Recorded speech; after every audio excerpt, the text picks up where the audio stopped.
Welcome everyone to the Hungry Thoughts podcast for all things food, and the show where our appetite has no limits.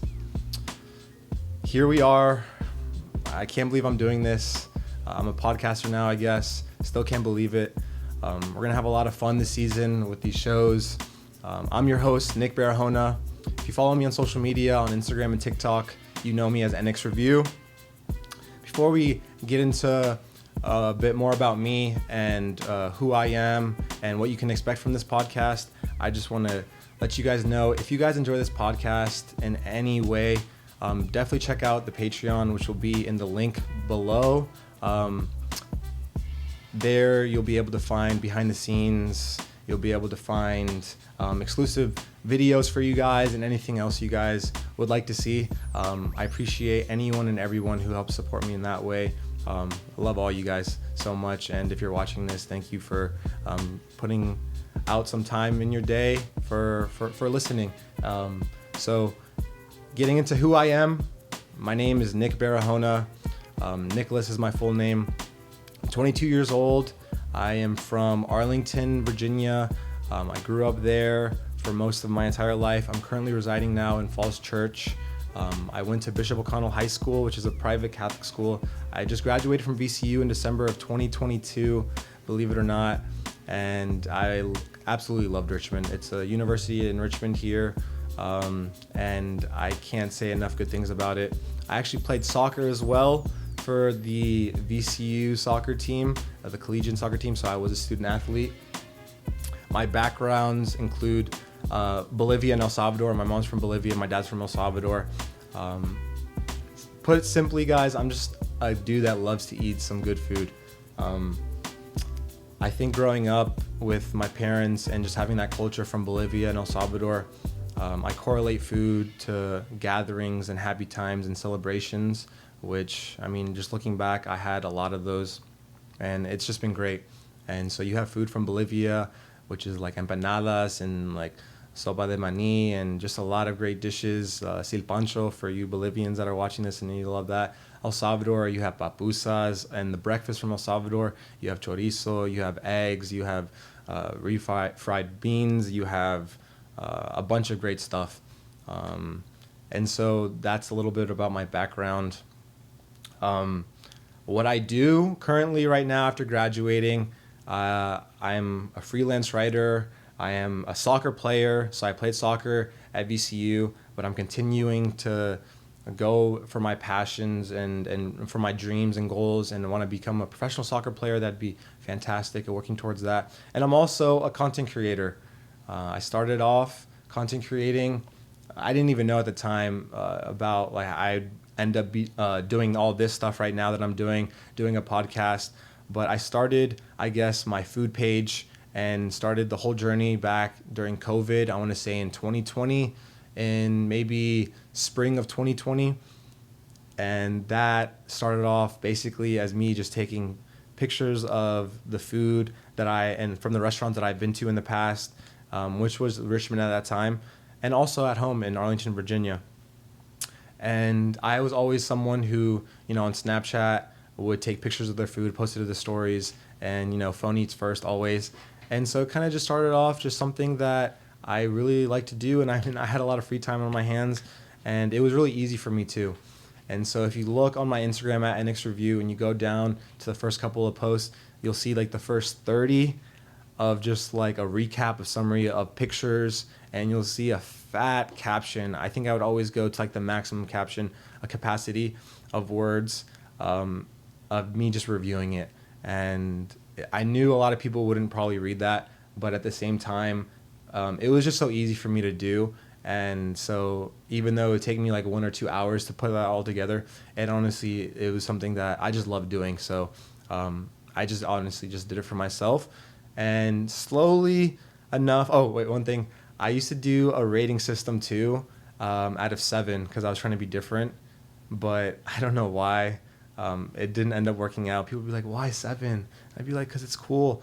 But I would end up like giving restaurants like a 6, and then like a 6 6.5 and like 6.8 out of 7, and it just didn't work out. But at the same time too, it was like during COVID, so I was like, I'm really gonna give these people like a bad review, and so like there was a dilemma there.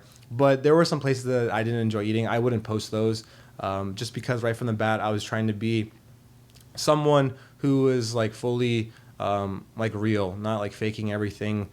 This was something that I really loved doing, so I tried my very best from the start to stay authentic and not fabricate anything or just do anything just for the looks on social media.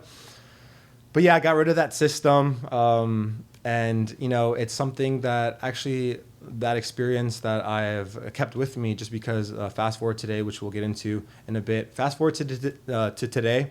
I really try to do my best to be fully transparent, authentic with my content creations and everything that I place myself with. For the most part, of course, there are times where you kind of have to concede on a couple things, but just knowing your roots and who you are as a person, I think has been great, especially for me, and staying true to myself. But yeah, so from there, pictures, TikTok obviously took over.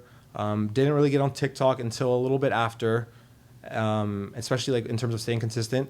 But Reels came out, started doing Reels, and then I honestly found myself starting to create content on a different level. I started finding myself, I was like editing videos, doing voiceovers, which was really weird at first. Definitely the transition from just posting pictures and my inserting a review and then going to like videos, that was like a complete like, wow, okay, like that was like a big transition. One thing too that I loved so much about Richmond is that the community here in Richmond, Virginia, is fantastic. I met people at the time who were in the same community as me and niche as me in terms of foodies, and they just invited me with open arms. And a lot of people were actually starting the food pages at that time. So I met a lot of people, a lot of great people who I'm still friends with, who I'm planning to have on the show, who are, you can call them influencers, interior designers, people who ended up opening their own restaurants. And we'll get into the guests later, but just some great people that I still keep in touch with. So that was fantastic, and that was great, finding a group of people outside of, I went to VCU for soccer, people outside of the soccer realm. It was really nice to find a different group in that. And so, as I kind of touched already on it, I want this podcast to be fully transparent and fully authentic. It's my first time doing an episode, so, we're going to roll with it. I'm sure this episode's going to look very different from the next, and then the next one's going to be different than the last episode. So we're going to try to improve, work on, talking to the camera. Very kind of uncomfortable, but, it's not too bad so far. But yeah, guys, I want to provide as much insight as I can. And I know you might be thinking at this point what this podcast is about, so I'm about to tell you. So I guess in an easy way, I'm a guy that loves food, but food is such a broad topic. But what I'm hoping is that I can provide you guys a full picture of who Nick Barahona is and everything that I love to do, and how my passions and love for food and soccer have gotten me opportunities and certain experiences that I think can provide insight for you guys. And so that includes just like looking at the stuff that we have right here, writing for the Commonwealth Times, which is a newspaper for my school, hosting events that kind of crossed thrifting and local pop-up restaurants into one, which was really cool. Going down the line, working, doing internships, working with McDonald's, working with student athletes. We have working with companies such as a peanut company, I forgot what their name is, Planters Peanut Company, and they ended up sending me a Oliver Tree wig, and they did a whole thing with like sweet and spicy peanuts, which was really cool. We have over here, just like me documenting my travels of when I go to places like Nashville, Costa Rica, and of course always rooting for VCU because I will forever be a Ram. But yeah, so all these things that I currently am right now have been such a unique journey in terms of where I started and where I'm at now and where I'm planning to go. And then to be honest with you guys too, just graduated about 5-6 months ago.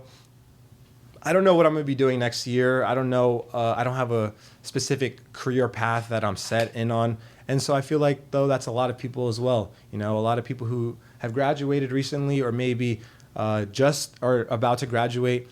I mean, I'm at the point right now where I don't know really what I'm going to be doing next month.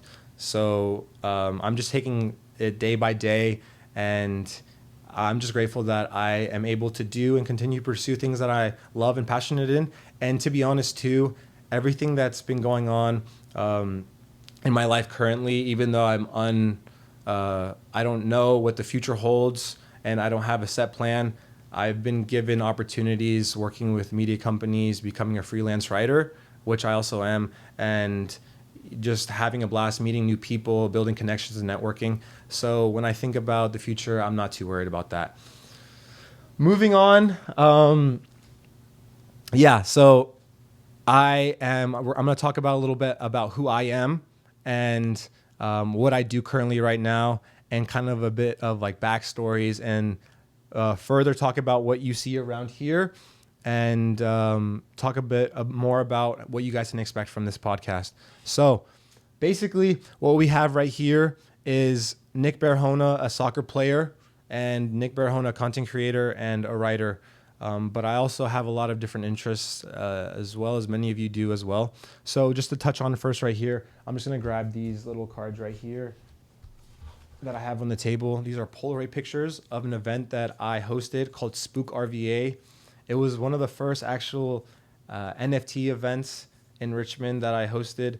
For those of you who are not familiar with NFTs, they're kind of like, I guess you could say trading cards, but online. So they're non-fungible tokens. And I was part of a VCU blockchain group at VCU that started off really small, but we have taken off. And since graduating, there have been a bunch of people interested, and you just love to see it. Connor, Riley, and Francesca were the president, co-presidents, or vice presidents. They were fantastic. They're some of the best and smartest people when it comes to that realm. But yeah, so I threw this my last year. I had so much support. I had local thrift vendors come from the DMV, all over the DMV. I tried my best to get people who went to VCU and had their own business in terms of like thrifting and whatever in that realm to come and showcase what they had. And they did. And so I ended up having, I want to say, 3 food vendors and 4 thrift vendors. And my parents came, my VC blockchain club came. And what we did was that, so it was a $3 entrance fee, which doesn't seem like a lot. But for those of the people that were able to grab an NFT of the event, we made a token. So I actually made this poster. Oh my God, that's actually a funny story.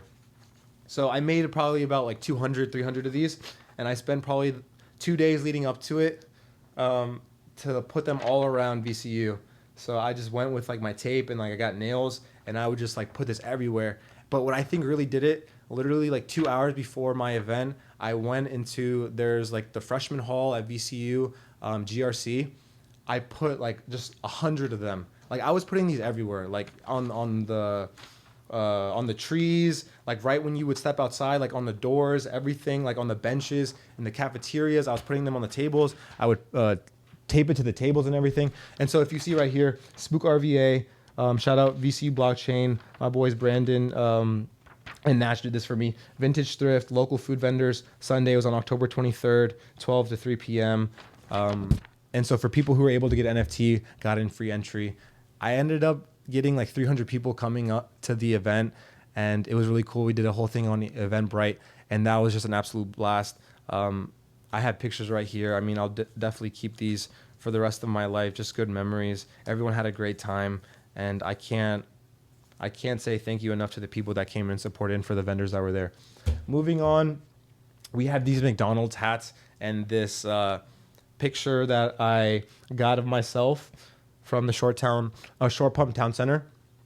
And so what this McDonald's hat is I did an internship my last year that was with a PR firm in Richmond, Virginia, tiramisu for breakfast. Shout out Christina Dick. She was a fantastic boss. We were able to work with McDonald's and student athletes at UVA from the football team, men's basketball team, and a women's soccer team. And I know the first name of the basketball player. His name is Reese. I forgot his last. I think it's Beekman. And then the football player was the starting quarterback. I forgot his name, but they were great people. We were able to basically create a meal for them, kind of like J Balvin, Offset, and Cardi B, and Travis Scott's meal. And so they would get like a cutout board of themselves with their meal and the McDonald's around UVA. And it was just so cool to do that with them, a photo shoot, talk with them. And we got this merch, and it was really cool.